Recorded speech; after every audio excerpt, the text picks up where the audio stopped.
Let's get started, and whoever comes trailing in can come trailing in. And here they come.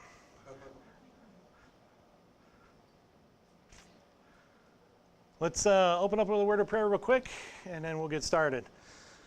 Father, Lord, we thank you for the opportunity and just the amount of people that have shown up here, Lord, that you obviously see that we have a desire to figure out what to do with the technology that's in and around our homes, even in and around our family, our friends. Lord, I'm hoping I've got some information that might be helpful to everyone here. Lord, we just ask that you give clear direction and just help each and every one of us to come out with something from your word and what you have for us this evening. We ask all this in Jesus' name. Amen.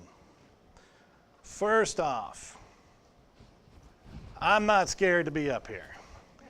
I got teased a little bit last week because I didn't show up, and they all said, you just try to get out of being up here. No, it's not that big of a deal. It can be a little nerve-wracking standing in front of everybody when they're all staring at you, but I really was sick. I won't mention any of my friends' names that are in here to keep that friendship level good. But I am going to basically rehash what I did back in February. So some of those that were in here before, what you saw, yes, you're going to see again. But I'm going to try to go through it a little bit quicker because I have actually less time today than we had in February. But I feel, and I thought about this many times, I feel like if you just have a basic understanding of what's going on underneath the hood, it makes it a whole lot easier what it is you're trying to look for this protection. So if I go too fast, please don't hesitate or don't raise your hand to slow me down. Anybody's got a question, you feel free to ask a question. This is what I was telling a few other people. This is more of an open forum workshop tonight. Presentation is secondhand this time around, okay? So feel free to interrupt and let's see, I already answered like 3 questions for this guy already, but yes. Are you going to pass something out that covers what you're covering, or should we take notes? I've been very busy. I did not get a handout done for this. Okay. So please take notes if you have to or if you want to. I do have some handouts up here on the piano that I will hand out a little bit later as we get into talking about the different subjects and the different things that we're going to be covering this evening, okay? So, technology. We all have it. It's all around us. It scares some of us. What's that? But there's no reason for it to scare us. The scary dog, for some reason I don't have sound. I'm not going to mess with it. I'm going to push through this again. I'm going to go a little bit quicker. My aim is just to give some basic information. Again, those that have already gotten it, hopefully this won't be too boring for you, but basically just giving you understanding what's going on underneath the hood. Forget this, everybody knows me, right? Yep. Come on. Wife, kids.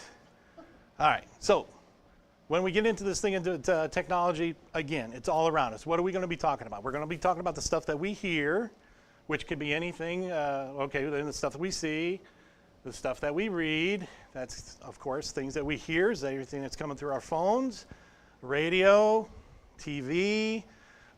Now, again, this is kind of old, but at one point in time, a lot of people were like, what, TV? Yes, TVs these days, if everybody hasn't known or hasn't figured it out yet, have computers in them.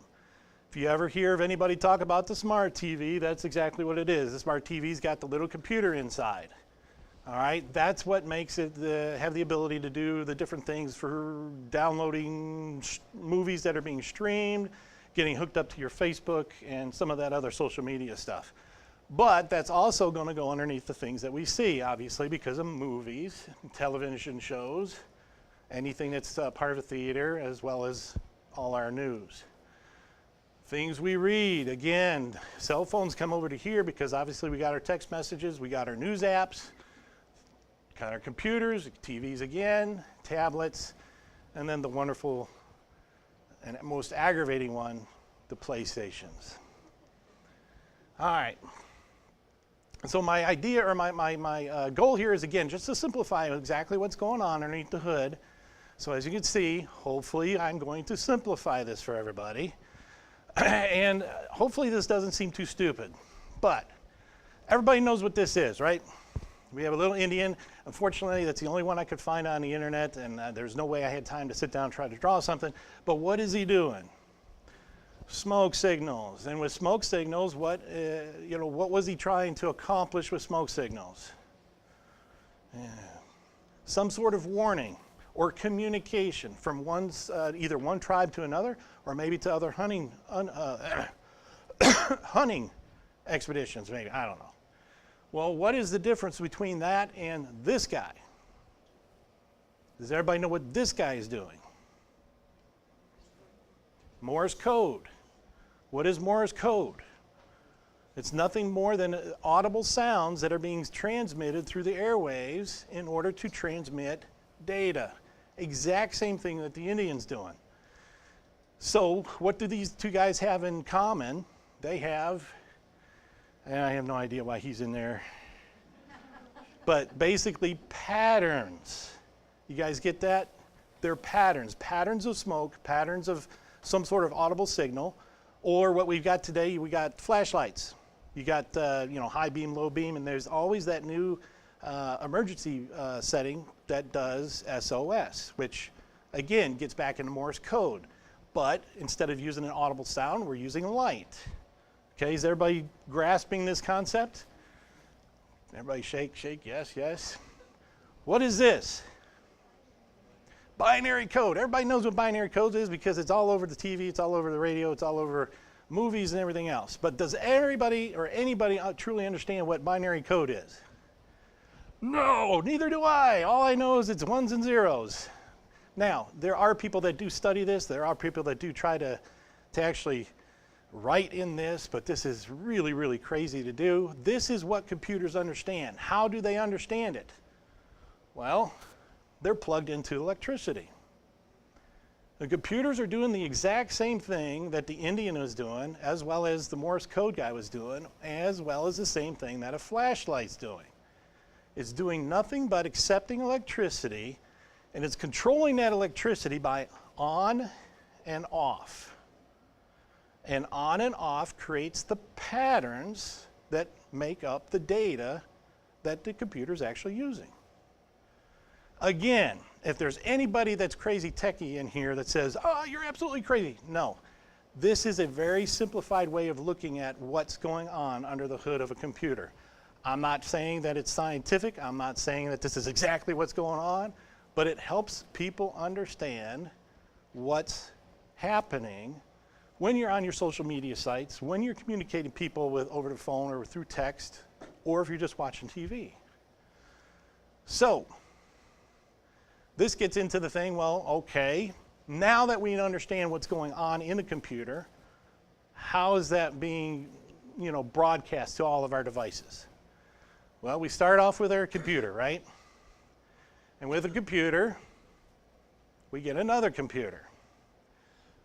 Between those two computers, we're going to hook up a cable. That cable is nothing more than the road or the highway for what this data is traveling in order to communicate with this other computer. And it's communicating it by exactly what I said. Electricity on, electricity off. Those patterns are done in billion times a second, so the one guy knows what he's saying, the other guy knows what he's reading. Any questions so far? Okay, I'm going to keep running here. I'm going to try to get through this quickly. So, in order for those two things to communicate, they have to have something that, again, maybe everybody has heard of. It's called an IP address. That's short for Internet Protocol. All right, then that's just the standard for what the computer geeks have used to create the language to communicate those patterns back and forth.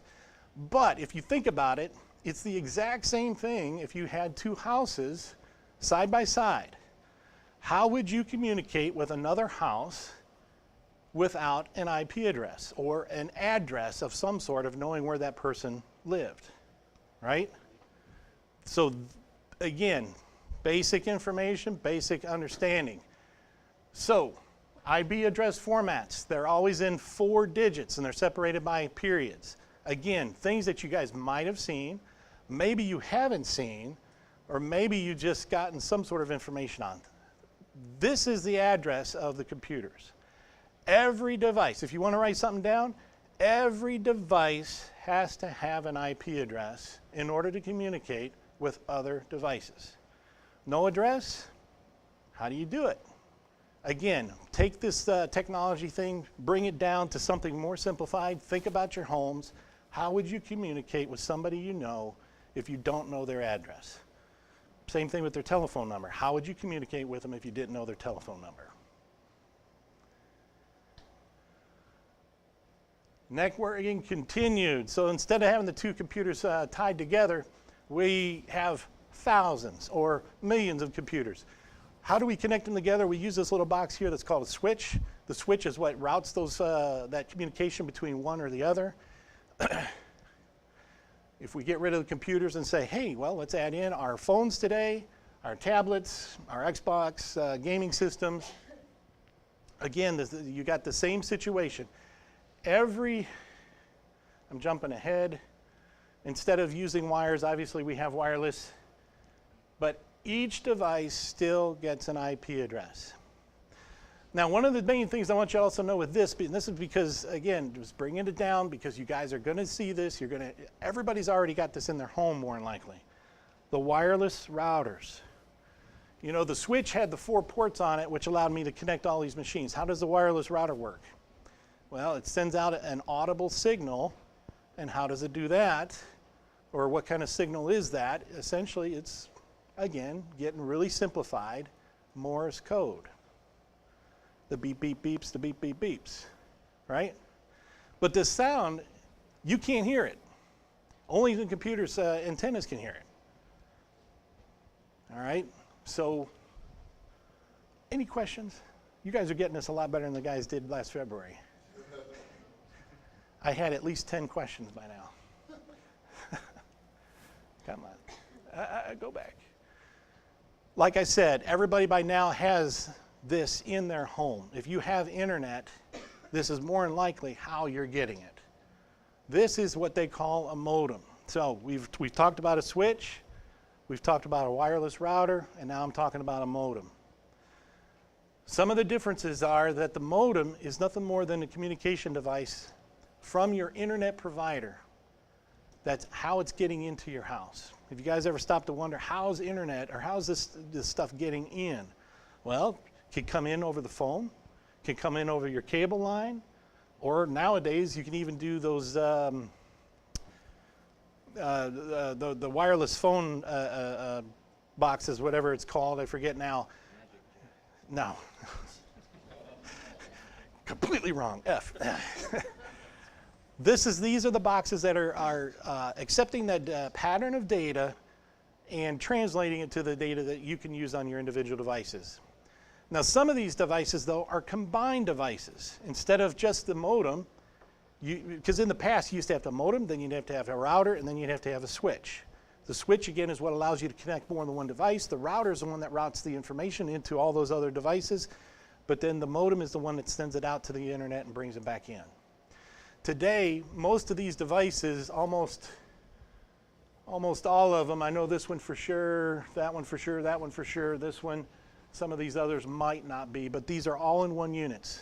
So now you've got modem, wireless router, and a switch all built in that one device, okay? Because who wants all those devices sitting around, right? Most people haven't even looked at the back of their devices, but these devices also now include phone lines. And they're even doing multiple phone lines. So if you had or needed a fax line, or if you had and needed a second phone line, you can do that right through the same box.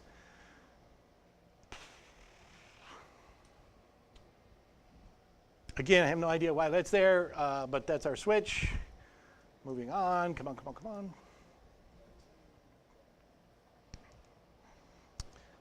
We got into the thing where we were talking about what's so terrifying about technology. Obviously, there's issues with viruses that are out there. We have problems where we're worried about hackers, identity theft, harassment. We got violence, as well as immorality. We get into this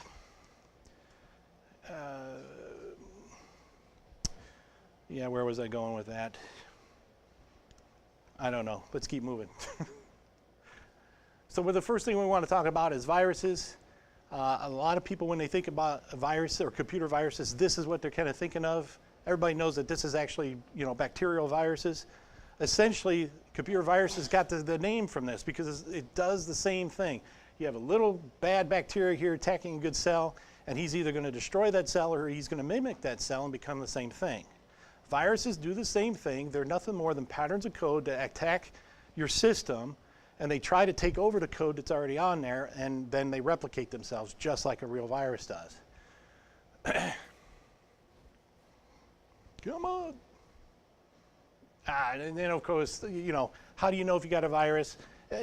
Obviously, everybody knows that they got viruses if their computer's acting kind of funny, such as doing crazy stuff like this. It popped up errors. I see a couple smiles out in the audience because I've been called on this many times. Here's another one that goes way back to the Windows 95 days, only because I couldn't find anything recent. And then, of course, with all this hacking going on, or all these viruses going on, you got the guys out there that are writing them just yucking it up, dancing around like the big monkey is. So what do we do with viruses? Obviously, we want virus protection. Here's a list. Here's the thing. There's all kinds of virus protection out there. You'll hear things from different people, such as myself, on what do you like as far as virus protection goes. It really is kind of whatever it is you find and whatever features that you like about it. I always tend to do a search every year or every other year, and I just put in my search, best antivirus for the year. This one was done at the beginning of this year. These are the top 10. Most of these, everybody recognized. Yes? So Windows 8, we have the Windows Defender. Windows 10, which is what a lot of the computers are preloaded with. What, 3-factor virus protection is out there?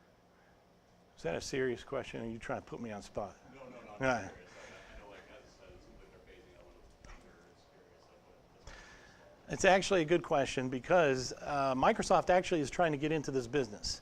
They bought a virus protection company a few years back. They offer an enterprise package that's called Forefront, but now they're putting that same technology into their Windows operating systems, which is what Ryan is talking about. It's called Windows Defender. Has anybody heard about Windows Defender? Anybody seen it on their computer? It's not necessarily a bad thing. Actually, it was at the beginning because there was a little bit of a slow start. But today, I'm reading and I'm finding out that Windows Defender is actually a pretty valid antivirus package that is already then coming with your computers when you buy it from the store. So you don't actually have to download anything. Plus, it's free. And I'm a huge fan of free. I can't stand paying for anything. So, but a lot of these antivirus software that you can find out there, you could get free for the home. Keep that out there. Write that one down. A lot of people think that, okay, if it's free for the home, I can use it for nonprofit. No, actually, I just recently did I don't know if I'd call it a study, but I did look into this recently. And any free antivirus that you would think would be okay for a nonprofit company or something is illegal. The only place that the free antivirus is available is for your home only. Something to keep in mind. I'm not going to talk about these individually because I don't have time, but the biggest question I get with this is, why do I still get viruses even though I got virus protection on my computer? And the reason is that if you go back to this, the patterns, you've got the, whatever name you want to give these jerks that are sitting around writing viruses, they're doing it either for fun or they're doing it just... Honestly, I don't think they're really after your money per se. That's a totally different issue. It really comes down to the fact that I honestly believe they're just doing it because they think it's funny. All right? They sit down and they write these things. They send it out there. They do different things to get it out there. And before you know it, it's on your system. It's replicating itself around and it just wreaks havoc on your computer. It's patterns that are being created on a daily basis. Your computer can get a virus at any time if your antivirus software isn't up to date. Now, what does the antivirus do? They look for those patterns that is considered a virus. they store it in a virus database. That software will scan your computer to find patterns, do a comparison against the virus database. Once it's found, it knows it's got it, and then it can remove it. If you get slow or no updates, that's why your system can still get a virus even though you have virus software on it. Any questions on that before I move on? Yes, ma'am. If you have one of those viruses and everything's working, then once in a while a little menu will come up, say you're not covered for this and this. You click on it and then they actually want you to buy something. Perfect question. So, how many has actually seen these pop-ups from your free antivirus that says, hey, you're not covered? It's a marketing ploy. The antivirus is free for home use, and it does run automatically. And most of them do update themselves automatically. But they will throw these pop-ups at you saying, hey, you're not covered unless you pay X amount of dollars to get this thing updated. You don't have to pay anything. You're still covered, it's still running. They want you to buy the full-blown package. And it could be a scare tactic, but it's more of a marketing ploy. The other question is, if you have one of those preventions and you have Windows Defender, can both of those work at the same time? You're coming up with good questions. How many antivirus programs should you have? Joe's right. You only need one. The more you have does not make you more protective. If anything, it's going to slow your system down because you got too many things that are running and scanning files over and over and over and over and over again that you don't need. At the beginning, a lot of people thought, yes, having more than one is good. It's not. It kills your computer. So you only want one. If you install the free package, 9 times out of 10, it will automatically disable the built-in Windows Defender, so that you don't have more than one running at one time. Thank you. So we get into hackers, and again, there's not much that we need to say about here. Just we got these crazy little guys that are doing just that. They're hacking around. That's essentially what do we do with hackers. Hackers that are actually trying to get onto your system, not the guys that are just writing the viruses just to cause you havoc.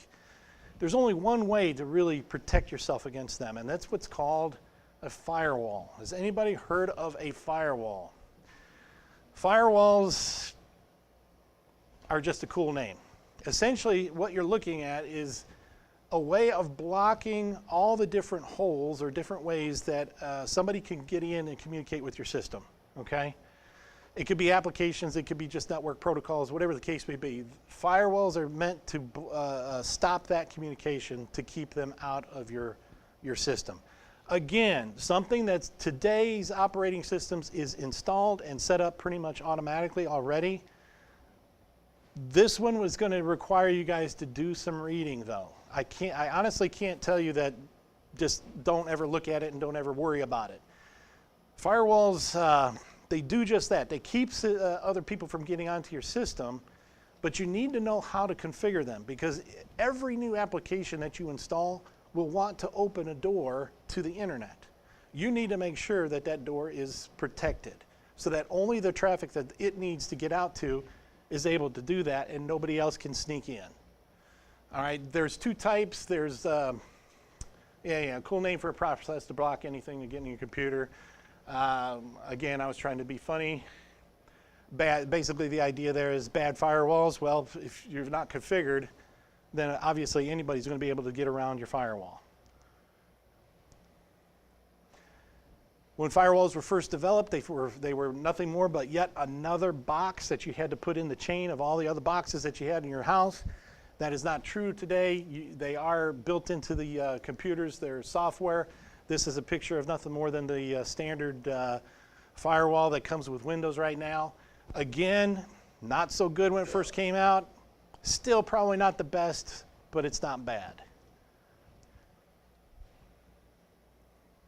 Identity theft. Not a whole lot you can do with this one, except to be smart. As far as the computer goes, I really don't know what to tell you, except there are companies out there that you can use that I'm actually on as well, LifeLock. And there's another one that I found that's called True Identity. Those are the only two that I'm really aware of. But those guys are the ones that essentially are being that are essentially being proactive and monitoring everything about you that they can find out there in the public. If they find something that's fishy, they'll block it, or they'll call you, or they'll do something to try to make sure that your identity is protected. I think the idea here was like with number 6, don't fall for phishing scams. Have anybody ever heard of phishing scams? It's called phishing because it's a hacker that's trying to dangle something out there in front of you to get you to click on it, or what you got going on right now with like the IRS, where they'll give you a random phone call at your house and they'll say, I need X amount of dollars right now or you're going to be sued by the IRS. And you know, a lot of people are falling for it. That's a phishing scam because you're the fish, they're throwing out the bait, and they're trying to get you to jump on it. If you jump on it, you're essentially opening that door for them to do whatever it is they want to do under your system. Again, identity theft is something that I'm not sure software-wise there's anything you do. You just got to be smart about it. Again, keep an eye on the list. Just keep strong passwords. Keep passwords changing. Don't keep a password that you... I know a guy that said, you know, I've had this crazy password for like the last 10 years. Not smart. It's not smart. Because eventually it could just be known, okay? Come on. What do you do if you're not you? Again, proactive. Not a whole lot you can do software-wise. Call the IRS. Talk about the Federal Trade Commission. Be proactive, but then here's the two companies that I was talking about that unfortunately not free, not cheap, but if anybody's experienced any kind of issues with identity theft, it's a lifesaver. Yes, sir. No, I was about to say I got hit from one of the data hacks as well, and I go on and get the free credit report, so at least you can see who's opened up, you know, accounts in your name. You think I have something on here with, no, I don't. All right, Ryan's got another good point. Everybody's heard about the free credit reports. Those are actually good to do. I'm right there with him on that. I thought I had that in here and I thought it was next. But that's a good way to keep a track of who's doing what with your money, okay? Any questions so far? Again, I'm trying to rush because we don't have as much time here. Violence and immorality. There's not a whole lot that we have to say about this. We know what Scripture tells us about this. What can we do about it? There are so many products out there on this subject. It is almost impossible to cover even a handful of them. I can get you a printout of this if you need it, but a lot of your antivirus companies that offer the free antivirus also have filtering software. Unfortunately, it's not free. And I think it's just because this is relatively new. I mean, it's been around for about 5 years, maybe, I don't think it's been around for close to 10 years, but filtering software has been around for quite a while. But I think eventually it might get to a point one day where we might see some free products soon. But as it stands right now, there's nothing you're going to be able to do to put filtering on free. You're going to have to think about investing in some sort of product. There's many to choose from. One of the more popular ones these days was this one here called Net Nanny. And actually that was doing fairly well for the longest time, but I just read a couple months ago where that has been a student figure out how to get around that. So that one you might want to stay away from. But someone that is surprising me is Norton Antivirus. I've not ever been a big fan of Norton Antivirus, but Norton has been pretty good lately. And in fact, they have this product that's called the Norton Family Premier that is looking really good. That would be one that I would be very, I can't say that I've tried it, but I think I'm getting close to maybe even thinking about trying it. All right. I have a good write-up from them on these crazy little books here. I don't have that many. And I did not get the stapler to work. You want to pass these out for me? Sure. You want to pass these out for me? Thank you.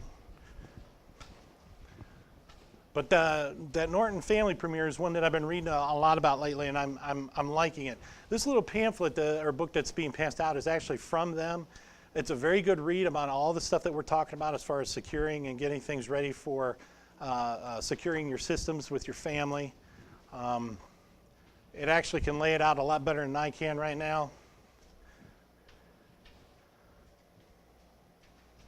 But essentially, the filtering software is doing the same thing that antivirus software is doing.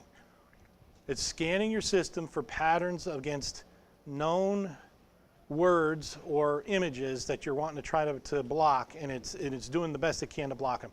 You know, a lot of people say, I've got this filter software, but it's still not blocking everything. Well, it's almost impossible to block everything.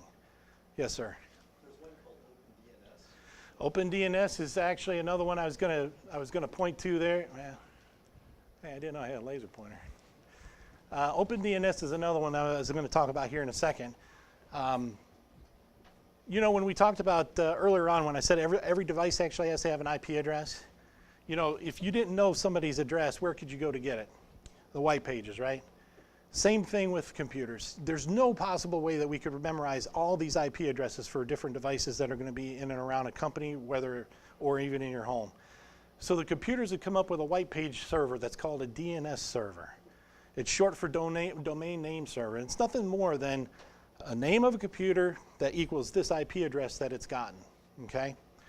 So one of the neat ways of filtering stuff these days is this, these products that are coming out. And this is one of the first ones I've ever heard about, and this one's called OpenDNS.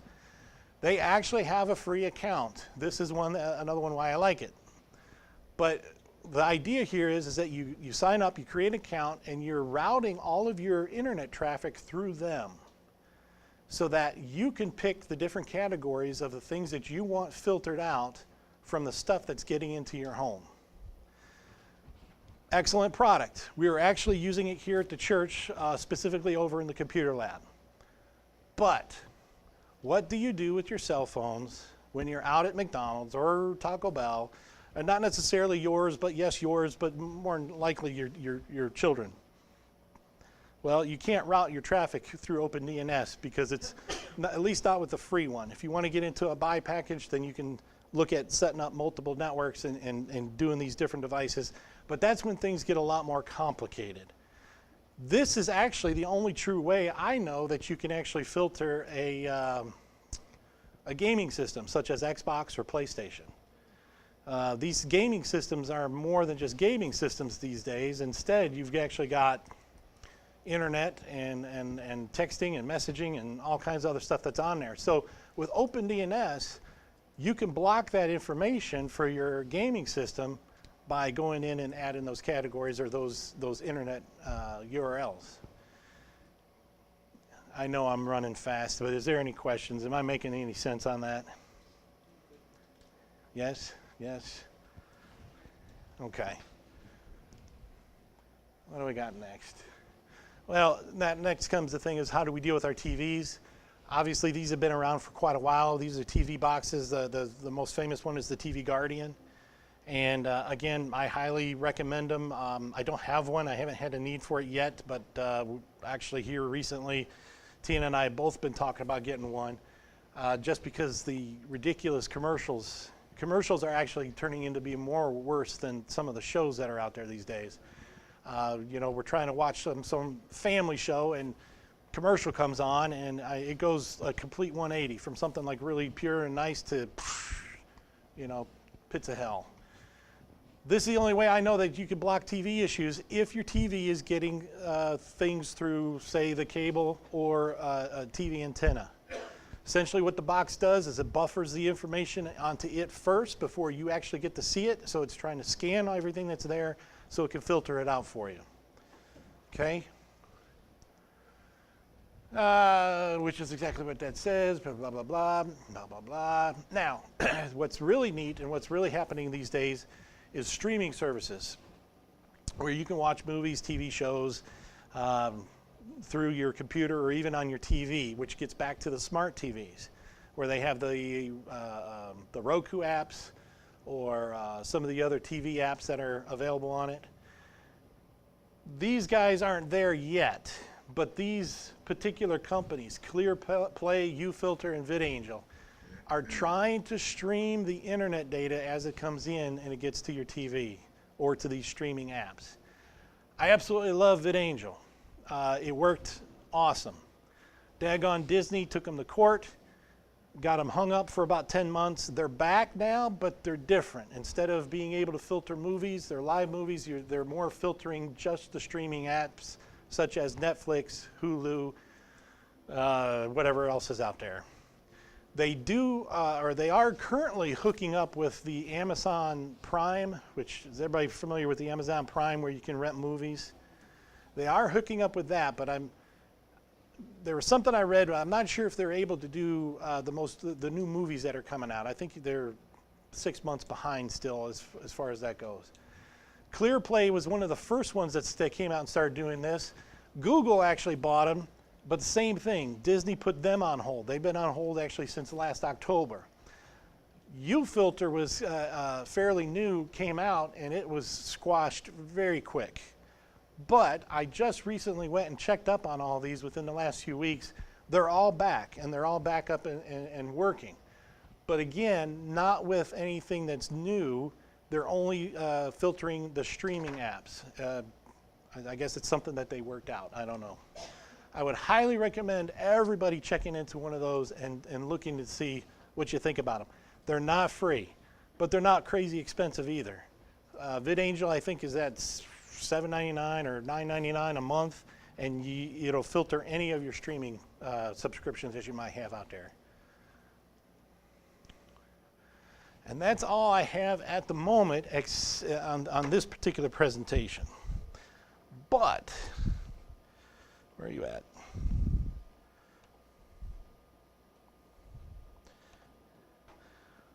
Now we need to start talking about some more serious things that I'm not real comfortable talking about because I'm not actually there yet as far as personally.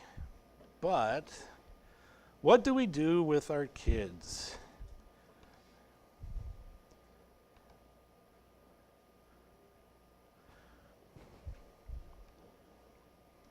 All right, so we talked about filtering software. We talked about TV Guardian. I wanted to bring up these guys. No. It's come on.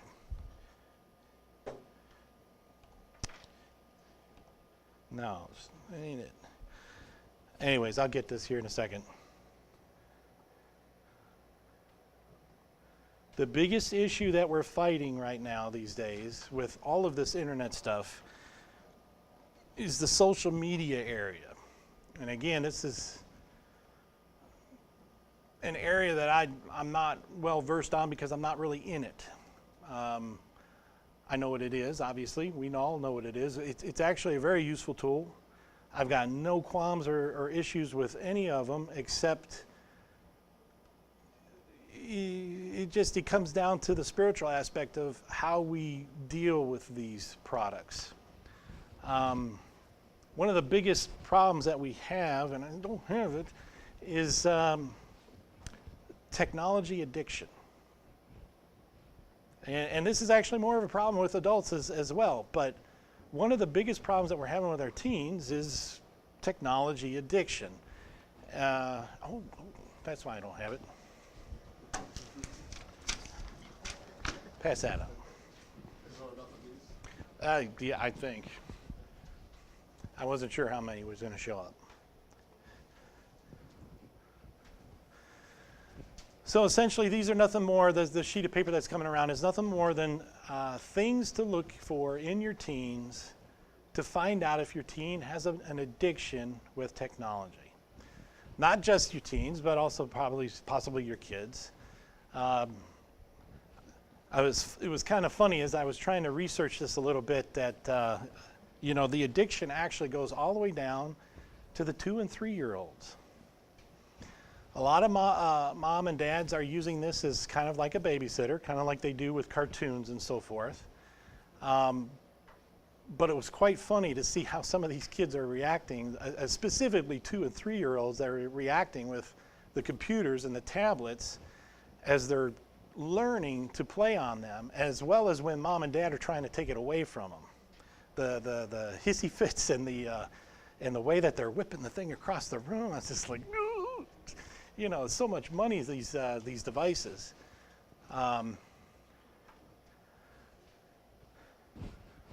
But at the same time, there's a lot of good that can be brought out of them. There's a lot of interactive sites where the kids can learn math and reading. In fact, there's a lot of people that have used it to that advantage where they're proud that their little 3-year-old is doing addition, subtraction, multiplication, and division already. Was that all of them? Yeah. Okay. So we get into these other products that are out there that, again, there's a plethora of them. There's this one here that's called Teen Safe that seems to be driving teens absolutely nuts. And the reason it's driving them nuts is because mom and dad, if once you buy into this, mom and dad is able to install the Teen Safe app on their phone, their tablets, and they have total control of their devices. They're able to see exactly what they're texting, even the texts that they're deleting. They're able to lock their devices down. They're able to put them on schedules. Their phone conversations, they're able to listen in right on their phone conversations while they're talking to their friends. It gets into a little bit of an issue of privacy, possibly. I've talked with Joe and a couple other people just to see what their thoughts are, and you know, there's plus and minuses, I think, on both sides, because you're attacking the trust issue. I think that once you go down this road, I think it's very important that we need to have a conversation, or you need to have a conversation with your children to make them understand why you're doing it. Obviously, if it's a situation where the teen is already addicted to the social media or to their devices, and now you're trying to implement this app, things can get real hairy, you know, because of that trust issue that they think that you don't trust them. But if you can communicate with them properly, I think this can be done quite well. And Teen Safe, again, is the one that I don't recommend going to YouTube and looking up videos, but I tell you that sometimes you have to, especially if you're researching type things. And I tell you, there was a couple of rants that I listened to as teens talked about this one product more than any other. And I mean, it made them model kids for why we need to do it. But at the same time, I mean, it just drove them nuts. Because as of today, there's just no way to get around it. So Teen Safe is one that I did some research in, and one that I'm currently looking at myself. Again, another nice thing about Teen Safe is the GPS option. So you literally, if the teen has the phone on them, you literally know exactly where they are. Again, pros and cons to that communication as well. The other one, not that one yet, Secure Teen, exact same type of product. Again, one of the ones that's higher rated. There's slightly different pricing in all of these things, slightly different features in all of these products, things, again, that you're going to have to research a little bit yourself to decide how much control you want over your kids. Currently, this is the one I'm using. It's called Intego, but this one is only an Apple product. Probably the next thing that you're going to want to be careful about as far as when you look for these things, make sure that it supports all the different types of devices that you're looking for it to filter. This one, we all had iPads and Apple devices, so this was just a no-brainer.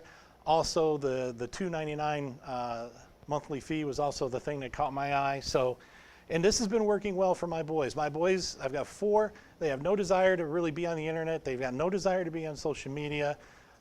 I'm not pushing that on them, and I plan on probably not pushing it on them or having a conversation and letting them know that they don't need to be in it. But this one, I have them set up on a schedule. I have them filtered out. They can't even get to the internet. They're only allowed to use their devices from 7 p.m. to 8 p.m. and only on Monday, Tuesday, Thursday, Friday, and Saturday. But Sunday's a church day and Wednesday's a church day. So they know if those are the days, they don't even bother asking. They ask all the time though, can I get extra time? Can you turn it on just maybe 5 minutes early? I just need some time to set up. I really want to play this game.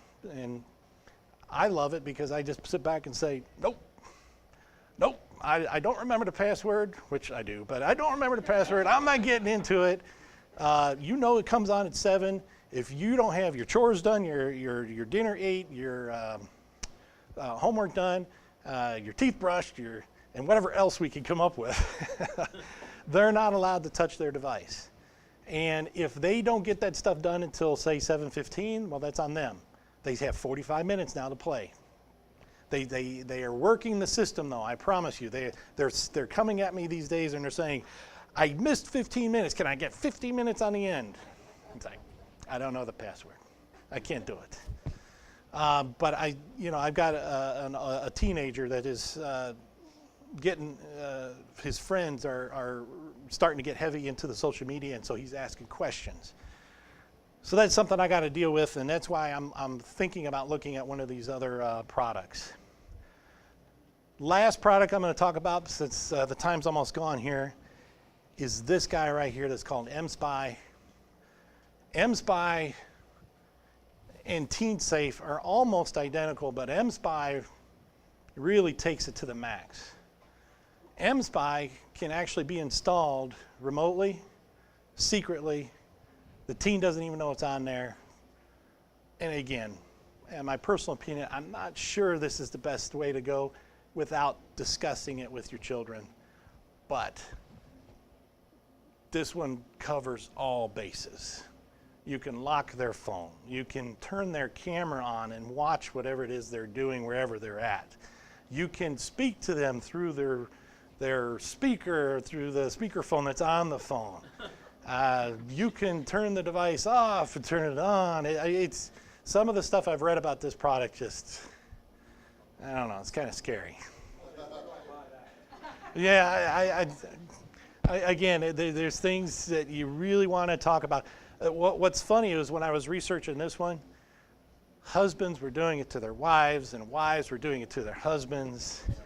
And it was quite comical to hear the remarks of like, oh, I don't care, he can see whatever I'm doing. I'm totally open and honest with him.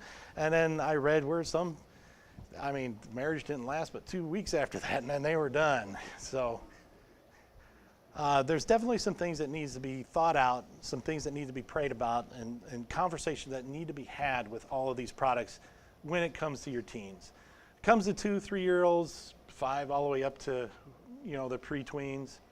I don't think it's an issue with them at all because they don't even really know or care per se. But